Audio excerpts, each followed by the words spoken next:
is Jay and Lori Pyatt from The Couple Cure with this week's question. How you know you're healed. And this is no matter where the relationship is, whether you've moved on from the relationship, whether your relationship is healed, whether it's in the in-between and you're kind of like, I'm going to move on and heal myself, kind of no matter where my husband is. Right. And I think before we get started, if you can hear a ball rolling around, that's Morgan over there, our super playful cat. So how do you know you're healed? First of all, it's gradual. It will not come all at once. You'll see some of these signs happen over time, but there's one I'll talk about later, well, maybe one or two, that tells you you're really kind of at a good place and you're ready for, new things in life. You're ready for the new stage in life, all right? But some things will come back. One of the things that will come back is your creativity. One of the signs that we look for in a partner or in an addict or even in the couple is creativity. How many creative solutions they can come up with on their own. That's a sign that, a certain part of the brain is now online, especially in the addict. But this is a different type of creativity. I'm talking art, writing, poetry. My story with all that is I used to be very scientific and mathematic, but I've also been very artistic in, writing poetry and short stories, oil painting and pencil, drawings and stuff. Not that I was very good at any of it, but that was a way of expressing myself. After Jay's addiction came to light in our relationship, all of that kind of went away. And I didn't understand that for a few years until a couple came to our church and said sexual abuse can stifle creativity. And that's when I realized, wow, the stuff that's going on in my marriage is hitting me either as sexual abuse or as deeply as sexual abuse is. And that's when I really was like, oh, wow, this is changing me. Anyway, after you start healing, that will start coming back. It might come back in a different way. Like I started taking up photography somewhere in my healing, and I really got into that, just the colors and especially the way the light would hit things. I mean, that I was just blown away at that. And that told me that, okay, that part of my brain is coming back online, the wanting to live again versus being bogged down by this marriage and where we were, or this issue and what it did to our marriage or what it did to me. I was moving beyond that. I was healing beyond that. So do look for that to come back. You'll start knowing what techniques work for you as an individual as far as self-calming, self-soothing, emotional regulation, that sort of thing.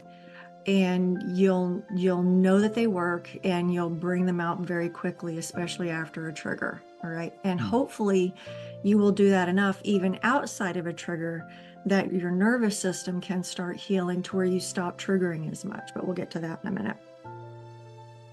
Your playfulness will start to come back. That was a big sign to me that I was starting to break away from the relationship part of my life. Not in a, I'm going to go cheat on him kind of a way, but in a, who am I apart from us? Who is my authentic self? And I was like, wait a second, my authentic self is playful and free and fun. One of the earliest changes I made in my own healing was to become that. I became so happy that I had to tell Jay, this is not because of you, this is in spite of you. Like you say you want to change and then you ask me what I need, but you're not giving me those things. So I'm having to move on. So please don't think that you and I are okay. Please don't think I'm smiling or I'm playful because you and I are okay. We're not. I'm playful because I'm playful. Right. All right. So be looking for that as well. And this is a big one. You'll start to be able to think clearly again. Kind of a caveat I want to throw out there is somewhere in there, I started staying up really late. Like, this is my time. Nobody needs me for anything. I don't have to, split my time with somebody else. So this is my time. And I found that really kind of made my mind a lot more foggy.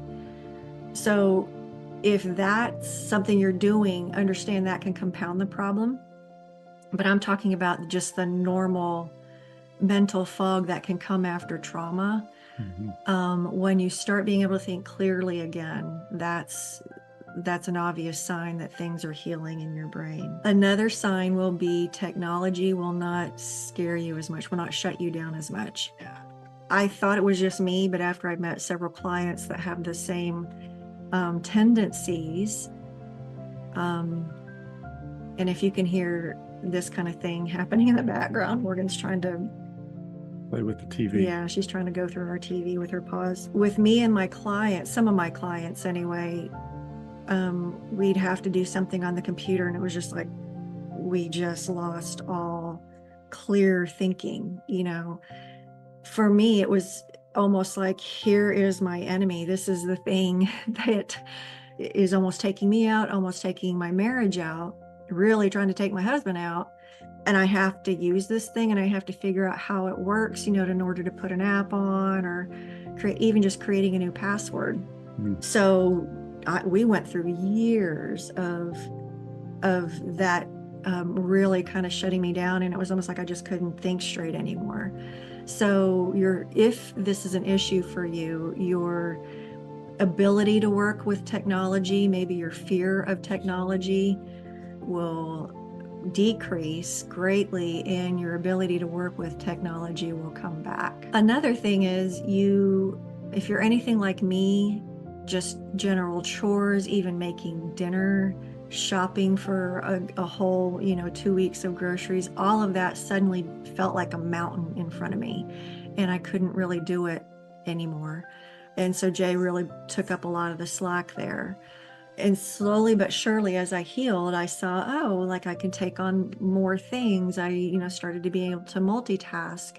So that might be something that comes back for you. Like you might suddenly want to create a big meal, or you might suddenly see a pile of whatever that's been sitting there for a while and going, today's the day I'm going to get rid of that pile. So that is a sign that things are getting better. I want to say that one thing I noticed for Lori was that her sleep pattern became much more normal. She had bouts of either insomnia or not sleeping at all. She did mention staying up late so that she didn't have burdens on her time. This was different. She would be up at 4 or 5 in the morning and unable to get to sleep, or falling asleep at 6 or 7 o'clock at night because she was so exhausted. Yeah. So getting a more regulated sleep pattern was a big indicator to me. My sleep pattern typically would be interrupted by either not being able to fall asleep for hours and hours, or waking up early for hours and hours, like 3 or 4 a.m., and just not being able to go back to sleep. So yeah, I was pretty exhausted. And now it's, I don't know, unless I want to stay up late, it's pretty regular that I get a good at least 8 hours, 7-8 hours of sleep. And I also noticed something else. I've been much more of a night owl than a morning person. Early bird. So that's shifted to where there are times I would much rather go to bed at 11 and wake up 6 to 8 in the morning just to see a sunrise, or to not let the day get away from me. So thanks for bringing that up. You start to give yourself grace. For me, the way I was like, if I work really hard, it was almost like the bargaining phase of grief. Jay has this issue, it's creeped up in our marriage before, so now if I just work really hard, if I pour myself into volunteering or whatever, then maybe the problem will go away. So I stayed busy. And after healing, it was like, I'm only going to take on those things that I really feel led to, because I've been through a lot and I need to conserve my energy. And also I don't need to stay super busy anymore. So now it's much more, and Jay can probably attest to this, it's much more like rest and then work, or work then rest, versus just work or do. So I went from, having to do a lot to I don't have to do it all. How did I put it here? I've been through a lot. I matter, and what I need matters just as much as what other people need. And started realizing I have got to put my oxygen mask on first if I'm going to be any good in this world. Before I had all this adrenaline of kind of hope.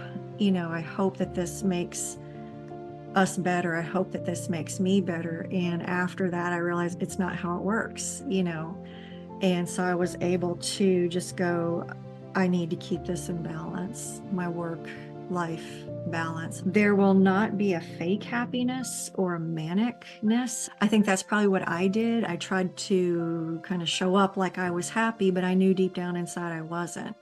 After going through my own healing, it's like, no, I'm truly happy. I don't have to put that on anymore. I'm okay with showing up somewhere and just being myself, and not feeling like I have to put it on. Me being an introvert, it does take a lot for me to be around other people. So I don't put it on myself to have to now appear happy. Now I can be more myself. It was just a deep contentment, a deep sense of joy that I didn't feel like I had to put that on. Small joys will start becoming sweet to you. Like I used to think I would only have joy when Jay and I were healed.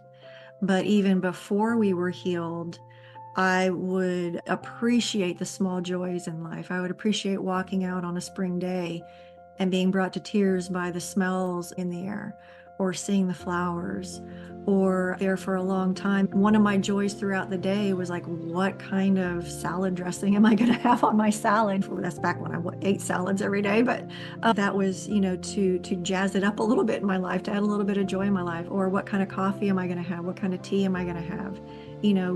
Enjoying the different flavors, enjoying, quiet nights reading by the fire, that kind of thing. I mean, it's just these little sweet things apart from my marriage that began to mean a lot to me. Calling a friend just because, not because I was in pain or needed guidance, but I just want to call them to connect with them. A couple of things I would add is that, number one, you didn't trigger to the same degree. Mm-hmm. Yes, things still concerned you, or you would still notice things, but it wouldn't take you to the same place.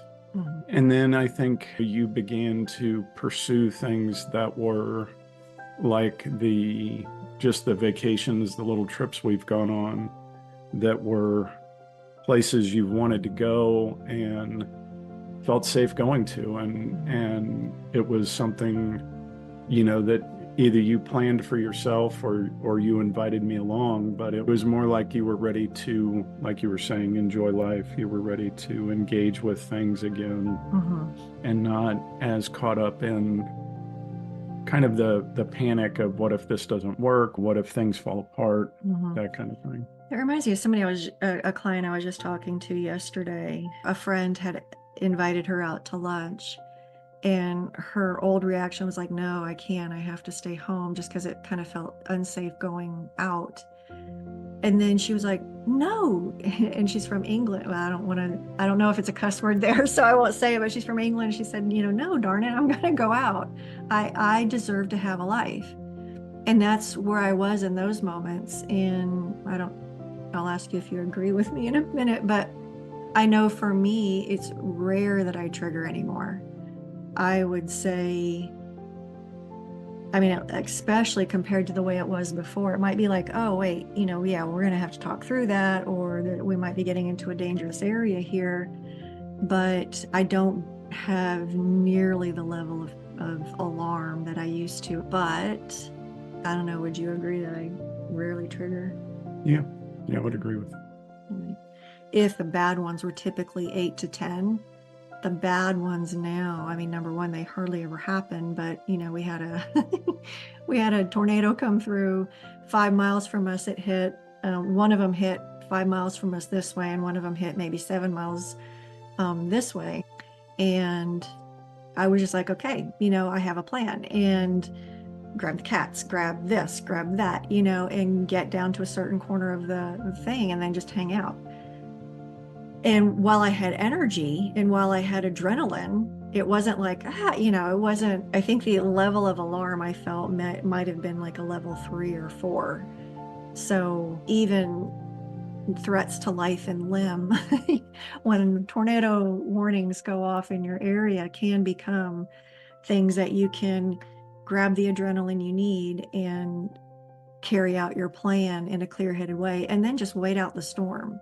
That was one of the big ones, a big sign that you're pretty well through the worst part of the healing. When you trigger less. Another kind of interim thing before you get there is, do you recover more quickly? You might trigger still in a big way, but what used to take you out for a week maybe now takes you out for a day, and then maybe just a couple hours, and then maybe just a few minutes, and I go, okay, it's not the threat that I thought it was. Now we can get on with our day. Kind of along with the triggers, a lot of the things that used to bother you before aren't going to bother you anymore. You might have a slight sense of concern, but you'll also kind of know, like, it's not that big of a deal because I know what I'm going to do if that concern comes to light. So a lot of the things that used to bother you before might not, it might completely fall away even, so. And then another very clear one is where you really get excited about life apart from the relationship. Like, I want to do this new thing on my own. I want to have a new career. I want to train to be whatever as a profession, or I think I'm going to start watching the grandkids more often, or I think I'm going to serve on the PTA. Before, when you were waking up and just like, oh, here's another day, and somewhere in there you're going to wake up and like, oh, I want to see a sunrise. I want to get out in the garden. I want to do some photography. I want to take the next step in my training, whatever that might be. I want to go back to school. Mm-hmm. So that's a big sign where you really start becoming excited about life again. To me, that's kind of the idea of differentiation, that your day is not reliant on your partner. Your day is not reliant on the condition of your partner. Mm-hmm. And I mean, that's healthy overall, but I think with spouses of addicts, this is much more significant. Yeah. Okay, well, again, we'll record one right after this about how do you know that you're healed within a relationship. So we will see you guys next time. And we want to thank our special guest star, Miss Morgan. Yeah, we'll actually let her. Here she is. Such a pretty girl. All right, guys, we'll see you next time. Bye. Bye.